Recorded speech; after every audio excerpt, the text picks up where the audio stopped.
नमस्ते। मैं प्रदीपिका आपको सुना रही हूँ समय पूर्व की गाथाएं। ईसा के जन्म से 1 वर्ष पहले से लेकर 4 वर्ष बाद तक की अवधि में कभी स्पेन में जन्मे सेनेका, जिन्हें सेनेका द यंगर भी कहा जाता है, विरक्ति दर्शन के प्रमुख दार्शनिक रहे हैं। रोमन साम्राज्य काल में उन्होंने विविध विषयों पर लिखा। लगभग 2000 साल पुराने उनके लेखों को पढ़ते हुए आप महसूस करते हैं कि इतने साल बाद भी मानव के स्वभाव और उसकी स्थिति की समस्याएं बदली नहीं हैं।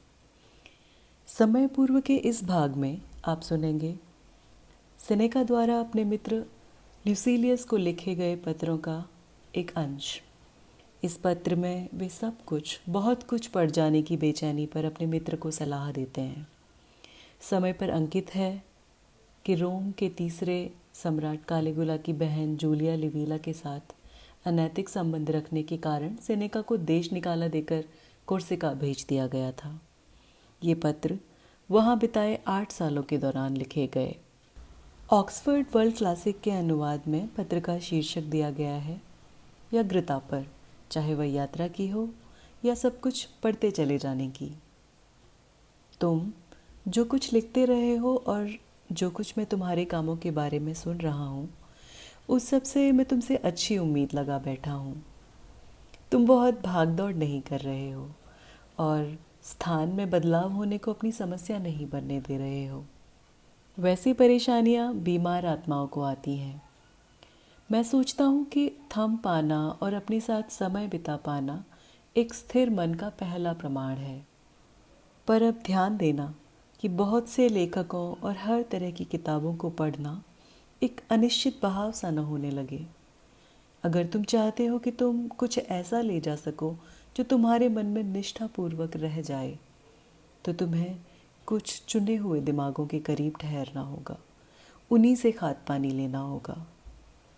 जो व्यक्ति हर कहीं होता है वो कहीं भी नहीं होता। जब लोग अपना जीवन यात्रा करते हुए बिताते हैं तो उनके पास मेज़बान तो बहुत से होते हैं, पर सच्ची दोस्ती नहीं होती। यही बात उन पर भी लागू होती है जो अपने आप को पूरी आत्मीयता के साथ एक दिमाग के प्रति समर्पित नहीं करते और इसके बजाय जल्दबाजी से और तेज़ी से हर तरह की चीज़ें पढ़ते रहते हैं। वो खाना जिसे खाने के बाद तुरंत बाहर निकाल दिया जाए, उसे लाभ नहीं होता, नहीं उसे शरीर को किसी तरह की शक्ति मिलती है। लगातार बदलती दवाएं उपचार को लंबा खींचती चली जाती हैं। जिस घाव पर कई दवाओं का प्रयोग करके देखा जाता है वो भरता नहीं है, और इसी तरह जिस पौधे को बार बार उखाड़ कर नई नई जगहों पर रोपा जाता है उसमें शक्ति नहीं आ पाती।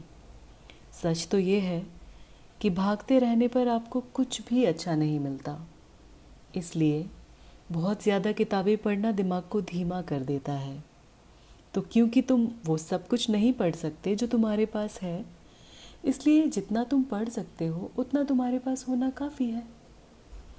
पर तुम कहोगे कि मैं कभी इस किताब को खोलना चाहता हूँ, कभी उस किताब को। ये बहुत तरह के खाने को चखने की हड़बड़ाहट भरी इच्छा की तरह है। जब खाना कुछ अधिक ही विविध और बेमेल हो जाता है तो वो शरीर को पोषण देने की बजाय नुकसान पहुँचाने लगता है। तो लगातार उन्हीं किताबों को पढ़ो जो स्वीकृत हैं, और जब तुम बाकी लेखकों को पढ़ना चाहो तो मौलिक रचनाओं की तरफ लौटो। खुद को गरीबी, मौत और इस तरह की प्लेग की बाकी किस्मों से लड़ने के लिए रोज़ का कुछ सहारा दो। जब तुमने बहुत कुछ पढ़ लिया हो तो दिन के आखिर में पचाने के लिए एक विचार चुनो। मैं भी ऐसा ही करता हूँ। दिन में जो कुछ पढ़ा होता है उसमें से एक विचार थाम लेता हूँ। ये आज का विचार है जो मुझे एपिक्यूरियस से मिला। क्योंकि विपक्ष के खेमे में जाना मेरा नियम है, लेकिन एक विश्वासघाती की तरह नहीं, जासूस की तरह। सुखी गरीबी एक सम्माननीय स्थिति है, क्योंकि अगर ये सुखी है तो ये गरीबी नहीं है। अगर एक व्यक्ति की अपनी गरीबी के साथ मित्रता है तो वो संपन्न है। गरीब वो नहीं जिसके पास कम संपत्ति है, बल्कि वो है जिसे और चाहिए। क्या फ़र्क पड़ता है कि किसी के बक्से में कितना धन है, उसकी कुठार में कितना अनाज है, या फिर उसके पास कितनी ज़मीन है और कितने लोगों से उसे पैसा वसूलना है। अगर वो ये गिनने की बजाय कि उसके पास कितना है, वो ये गिनता है कि उसे और कितना चाहिए। तुम पूछते हो कि धन का सही पैमाना क्या है। सबसे बेहतर पैमाना है उतना रखना जितना आवश्यक है। उससे कुछ कम बेहतर है पर्याप्त रखना। खुश रहो। तो ये था सेनेका का समय पूर्व का पत्र। अगले भाग में मैं फिर सुनाऊंगी एक और समय पूर्व की गाथा। तब तक नमस्ते।